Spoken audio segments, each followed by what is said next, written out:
Vamos agora então para a parte 2 do nosso dia de armazenagem com a turma do Wakanda.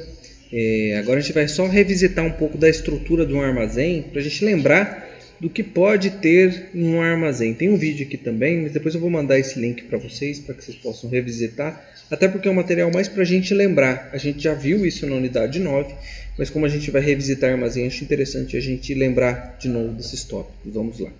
Primeira coisa são os equipamentos de movimentação. É normal que um armazém precise desses equipamentos para fazer a movimentação das suas cargas, das suas mercadorias, né? Sejam eles carrinhos de mão, como é a maioria dos modelos que estão aqui para diversos tipos de cargas. Posso ter transpaleteira ou carrinho hidráulico, como é o nome que alguns dão aí também, né? Que vão permitir essa movimentação e içamento de carga mais pesadas, propriamente dito. Algumas empilhadeiras de mão ou empilhadeiras elétricas ou a combustão ou a gás, né? Tem vários modelos de empilhadeira que a gente viu também. E o próprio robô como equipamento de movimentação, né? Vocês viram alguns vídeos aí que existem robôs que fazem a movimentação também interna. Então são esses os equipamentos principais de movimentação. Óbvio que podem ter outros, mas eu estou só rememorando para a gente ver, nossa, realmente existem esses modelos aí disponíveis aí no mercado como um todo. Além dos equipamentos de movimentação, existem materiais que nós vamos chamar de materiais da estrutura do armazém em si. Sejam estantes, como está aqui no canto superior esquerdo, sejam os sistemas de flow rack, que está logo abaixo aqui, essas em declive amarelos, os porta-pallets, aqui embaixo com a empilhadeirinha, de forma que possa fazer a movimentação da carga e a divisão de algumas unitizações. Os cantilevers, que estão aqui em cima, que são os espaços para guardar materiais mais compridos, tubulações, vigas de madeira. Hoje a gente vai conhecer um pouquinho do autoportante também, que é essa estrutura aqui de armazém. E por fim a estrutura do mezanino, que nada mais é do que um segundo nível, que um segundo piso, como se fosse um sobrado, para poder guardar esses materiais também. Então nós temos aí à disposição muitas vezes todos esses materiais aqui. Vamos conhecer um pouquinho de cada um mais a fundo, só para a gente lembrando mesmo. As estantes em si são os mais comuns. E eles são ideais para pequenos volumes, cargas pequenas, em volume pequenas em peso, até porque a armazenagem é manual, né? O maior equipamento de movimentação que vai ter aqui muitas vezes é um carrinho, para movimentar a carga inteira, sendo que ela já é dividida em cargas bem leves, bem pequenas, para poder ser movimentada manualmente. Então não precisa de nenhum equipamento de içamento, de levantamento, não há necessidade. Ele já trabalha numa altura ideal das pessoas, muitas vezes, né? E a última prateleira sempre está ao alcance da mão de uma pessoa de altura média. Okay? Essas prateleiras são reguláveis manualmente, eu posso ajustar. Posso colocar mais prateleiras, posso tirar algumas prateleiras, posso mudar a altura delas. Elas são muito práticas. É o modelo mais comum, muitas vezes, como está aqui, para pequenos volumes e também de pequeno peso. Mas também existem o sistema de flow rack. Aqui a gente começa a pisar um pouquinho mais perto do sistema de indústria, porque ele armazena também pequenos volumes, só que aqui ele trabalha normalmente com duas ruas. Duas entradas, porque uma abastece e outra retira. Vocês vão perceber que o flow rack ele tem uma inclinação leve. E essa leve inclinação é para que eu abasteça no ponto mais alto e por gravidade a própria carga se movimente automaticamente para o ponto mais baixo. É quase uma esteira por gravidade. E aí ela vai fazer um sistema que nós chamamos de FIFO automaticamente. Esse sistema é um sistema de armazenagem que mais para frente eu vou explicar em detalhes. Mas só dando uma pincelada para entender como é. FIFO é First In, First Out. Quer dizer que o primeiro que entra é o primeiro que sai. E quando eu abasteço os produtos nesse sistema de flow rack, isso vai permitir que isso aconteça. Porque o primeiro produto que eu coloco, ele desce toda a prateleira e para já no ponto de saída. E eu coloco o segundo, ele fica na sequência, o terceiro, o quarto, todos eles que eu vou colocar já ficam na sequência exata de retirada. Sempre que o primeiro que eu coloque é o primeiro que eu vou retirar. E o último que eu coloque também é o último que eu vou retirar. Então isso permite também que eu organize a minha forma de entrada e saída de materiais. Funciona bem. Okay? Sintam-se à vontade também para abrir perguntas, para abrir o microfone, fazer algum questionamento dentro daquilo que não tenha ficado claro. Ok? Além da estante e além do flow rack, a gente pode trabalhar também com porta-pallet. São as estruturas aí mais bojudas, mais resistentes. Você vai ver que ela tem uma cara bem industrial para aguentar grandes cargas mesmo. E é próprio para cargas unitizadas. Esses grandes blocos aqui na imagem de cima nada mais são do que uma carga unitizada, né? É composta de várias pequenas cargas que foram reunidas num pallet, que passou-se uma fita ou um xirinque ou um plástico em volta dele, de forma que eu unitize, eu transforme todas as cargas em uma única carga só. Isso foi até mostrado naquele vídeo do Voice Picking. Se a gente lembrar, teve um momento que o rapaz estava fazendo exatamente essa unitização. Depois que ele fechou, ele recolheu todos os produtos do armazém, ele unitiza, ele vai lá e passa uma fita, passa um plástico de fora a fora, de forma que não dá para tirar e nem colocar mais nenhum produto naquele lote. Inclusive ele manda imprimir uma etiqueta, essa etiqueta já tem um código novo, e a partir daquele momento aquela carga é considerada uma única carga. Por mais que tenha diversos produtos ali, ela tem um código próprio, ela tem às vezes um código de barra próprio para ser identificada, né? O porta-pallet ele exige equipamento especial para movimentação, em virtude do quê? Do peso e do volume. Notem que todas as cargas são grandes, são pesadas. As cargas de chão eu posso até conseguir movimentar com uma transpaleteira ou um carrinho hidráulico pequeno. Mas as cargas que ficam já na altura média ou muito alta, não dá, eu vou precisar de uma empilhadeira. Então aí eu também dependo de outros equipamentos de movimentação para trabalhar com essa estrutura. Ela se adequa a diversos tipos de produtos, porque ela é muito modular, né? Exatamente por conta desse espaço todo, dessa estrutura para peso, eu posso colocar cargas que são muito grandes, mas de pouco peso, cargas muito pequenas, mas de grande peso, e cargas muito grandes com muito peso. Cargas frágeis também ficam devidamente protegidas se eu souber acondicionar aqui. Então isso me facilita muito aí por essa modulagem. É uma estrutura muito fácil de montar e desmontar. Se eu precisar realmente retirar essa estrutura do galpão e colocar outra no lugar, ela é muito simples porque ela é toda praticamente de encaixes, né? É quase um Lego gigante. E ela permite uma verticalização muito boa. O que é verticalização? Eu guardar materiais cada vez mais altos, mais para cima, né? Subindo. Porque a estrutura ela é firme o suficiente, ela pode inclusive ser amarrada, né? Travada uma na outra, de forma que eu possa guardar materiais muito altos. Desde que, obviamente, eu tenha equipamento de movimentação, empilhadeira ou transelevador, que consiga chegar na altura que eu precise para retirar esses materiais. Mas o porta-pallet também é muito ideal para isso. Além do porta-pallet, tem também o cantilever, que a gente viu aí. O cantilever é para carga que é muito grande em comprimento. Está dando exemplo aí de perfis de ferro, de barras, vigas, tubos, vigas de madeira. Né? Todo material que é muito comprido, mas ele necessariamente não tem um peso tão grande. Ele pode ser acondicionado aí num cantilever. A vantagem é que é muito mais fácil para o equipamento de movimentação pegar e tirar. Se eu fosse colocar essa carga no porta-pallet, talvez ele não entrasse por conta da forma de montagem, da estrutura atual que ele tem. Como ele tem vãos laterais abertos, o fato da carga ser um pouco maior não interfere em nada, nem na retirada, nem na saída. E é o que nós chamamos de sistema para trabalhar com alta densidade, porque você pode colocar várias cargas aí acumuladas em alto volume. E eu posso ter também o que nós chamamos de alta seletividade, eu posso manter uma diversidade aí de produtos muito grandes, até separando um corredor só para tubos, outro só para vigas, outro só para perfis, outro só para chapas de aço. Enfim, ele é muito modular também, eu consigo diversificar essa carga toda. Posso retirar manualmente algumas também, se for necessário, porque ele é muito fácil de eu fazer a movimentação. De repente você precisa ir lá pegar um cano, pegar uma barra.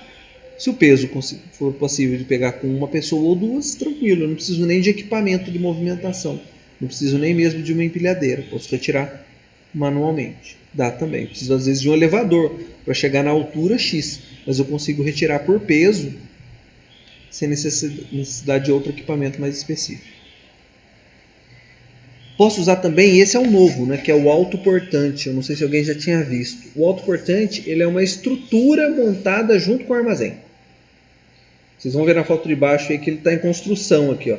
Eles vão construindo essa estrutura e essa estrutura, depois ela vai sendo fechada com o armazém até o teto. Então eu aproveito todos os cantos do espaço. Até porque ele não tem coluna. Não é como uma casa que eu construo a coluna e depois eu ponho o telhado. Não. A coluna é a própria estrutura do armazém. Então ele acaba sendo muito leve, né? A estrutura suporta o armazém. Isso é muito barato.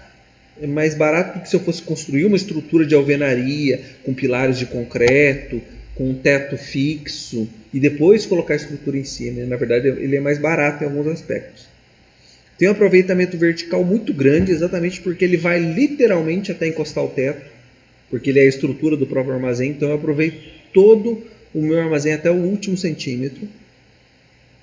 Para instalar esse armazém é mais rápido do que se eu fizer um armazém convencional.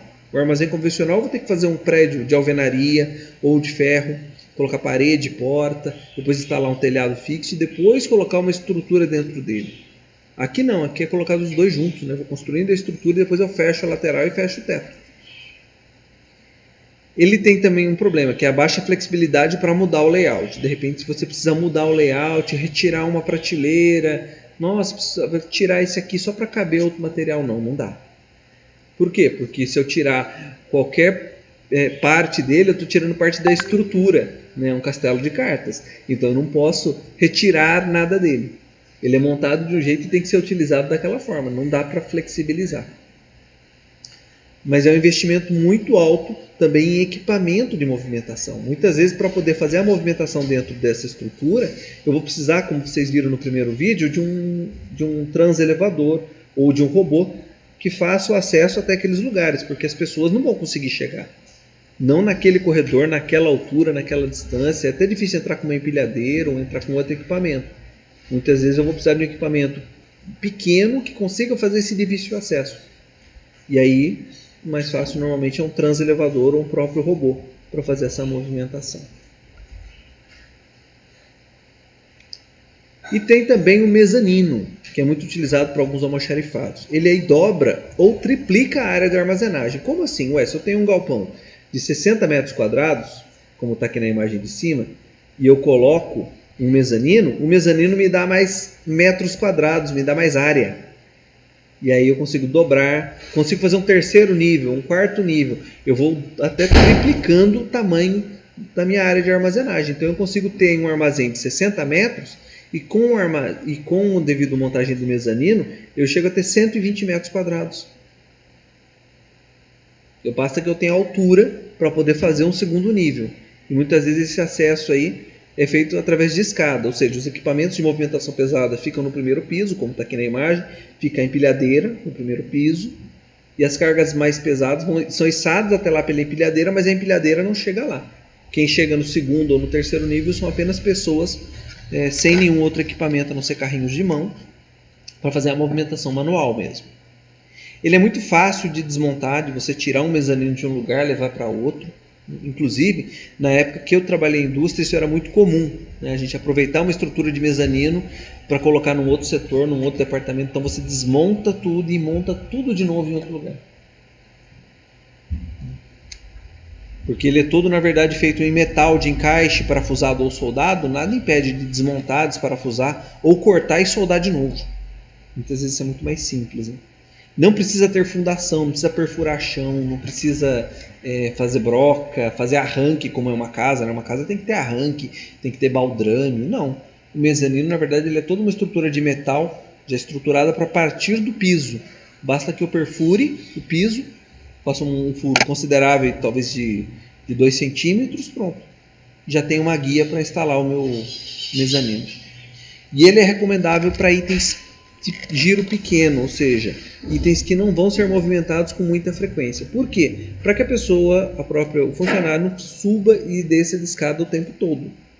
Eu aproveito o espaço, mas se eu precisar que a pessoa suba e desça escada com frequência, eu tenho aí o risco de uma doença de saúde, uma doença ocupacional. Então eu tenho que ter esse cuidado aí. A parte de baixo, ok, tranquilo, mas a parte de cima é mais complicado nesse sentido. Eu coloco nas partes mais altas aquilo que realmente eu preciso me movimentar, eu preciso girar muito pouco. Exatamente para não ter nenhum problema com isso. Gente, dos equipamentos de movimentação, vocês gostariam de fazer alguma pergunta, algum comentário, tirar alguma dúvida?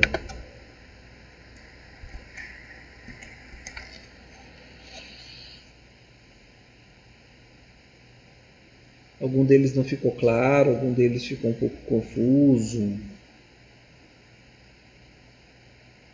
A maioria eu creio que vocês já conhecessem, mas talvez não tivessem visto ainda o autoportante nem o mezanino.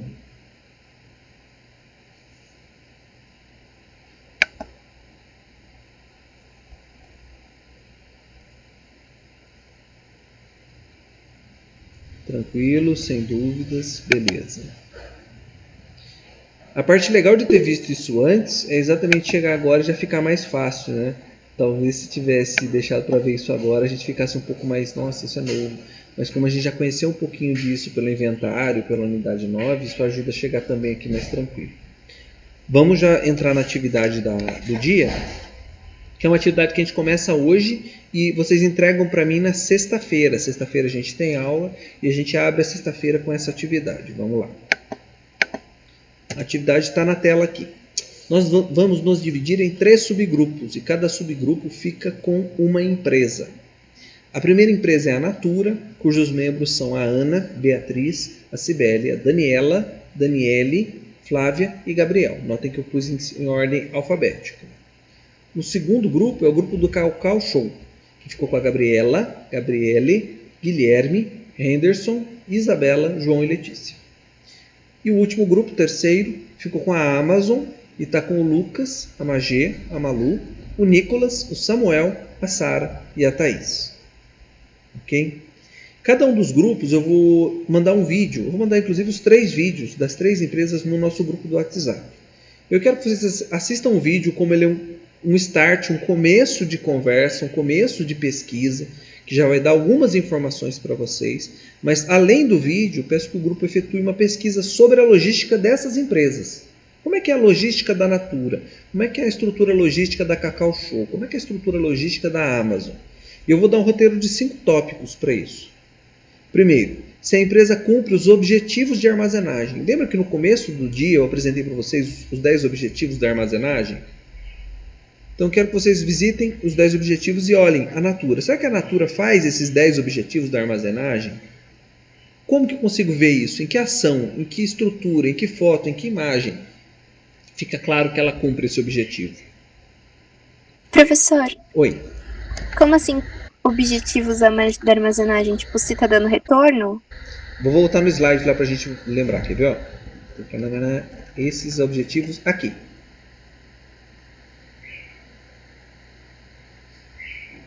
Isso eu entendi. É pra gente dizer se, tipo, se ela tá tendo um retorno com isso? Ou só se cumpre? Se ela cumpre. Se ela, por exemplo, o primeiro objetivo, de abrigar mercadorias adequadamente. Ela abriga as mercadorias adequadamente? Ela respeita as peculiaridades das cargas dela? Segundo objetivo, ela otimiza o uso do espaço? Usando estruturas, técnicas que são apropriadas? Então, quero que você visite esses objetivos para ver se ela cumpre isso tudo. A gente vê, a ideia é que ela faça essa armazenagem bem feita. Né? Cumprindo os 10 objetivos, quer dizer que eu tenho uma armazenagem adequada. É como um critério de avaliação, entendeu?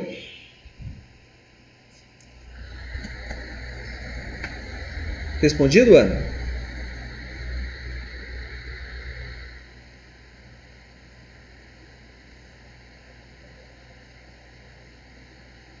Respondido, prof. Desculpa, minha internet travou aqui. Muita calma, muita calma.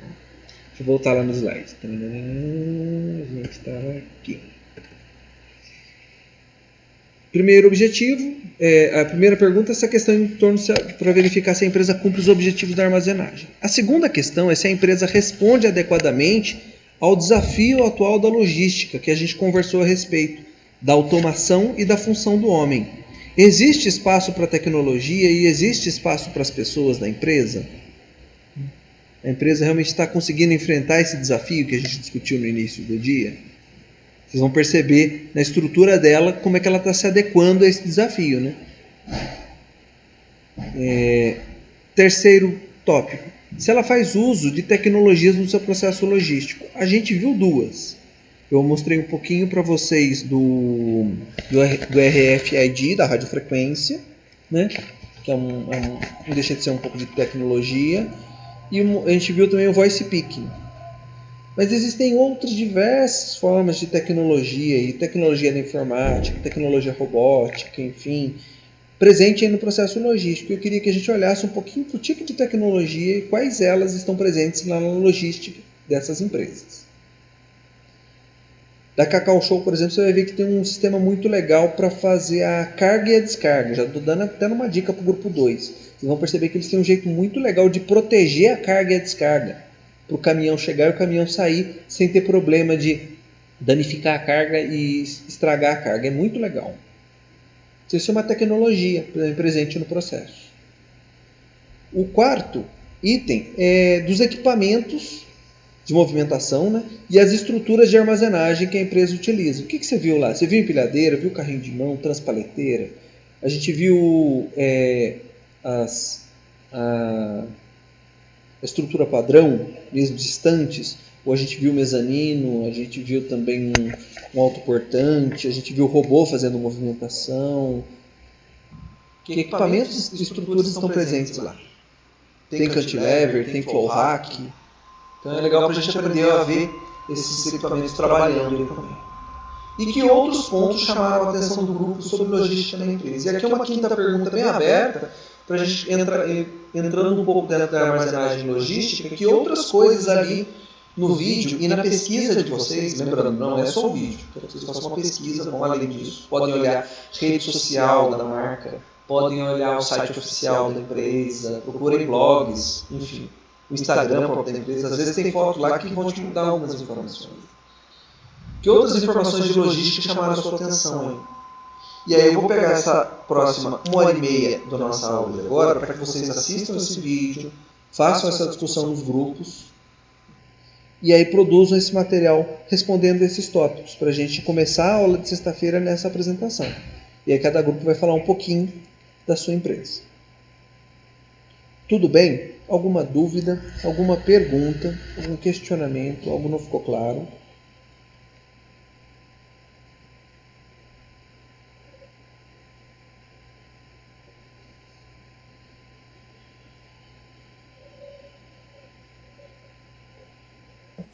Prof, a gente tem que terminar e montar tudo para te enviar hoje? Ou a gente pode terminar numa próxima aula antes de apresentar?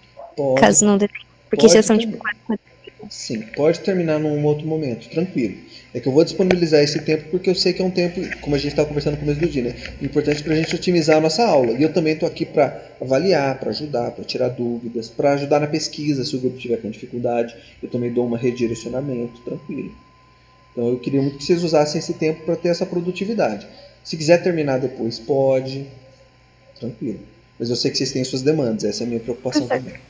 Mas assim, se não dá para terminar hoje, pode terminar na próxima aula, que é o único tempo disponível que pelo menos eu tenho para fazer coisas do Senai. Pode, mas fique tranquilo porque eu acho que não precisa ser uma pesquisa profunda. Por isso vocês estão em uma equipe grande. Eu acho que vocês podem dividir funções e aí a gente consegue fazer isso num tempo mais viável. De 1h30 que a gente tem para fazer isso, dá para pelo menos fechar esse material. Não precisa ter, por exemplo, 12 slides. Estou falando material de 2, 3 slides, talvez, entendeu? Ou um material de Word, onde vocês mostrando isso como um roteiro de conversa, enfim, o que vocês encontraram, o que vocês entenderam, né? Então fiquem tranquilos, não precisa ser um material muito profundo. Mas vocês também têm gente suficiente para dividir as atividades, então fiquem tranquilos. Por isso o grupo tem 7 pessoas. Beleza. Mais perguntas, dúvidas, questionamentos, etc.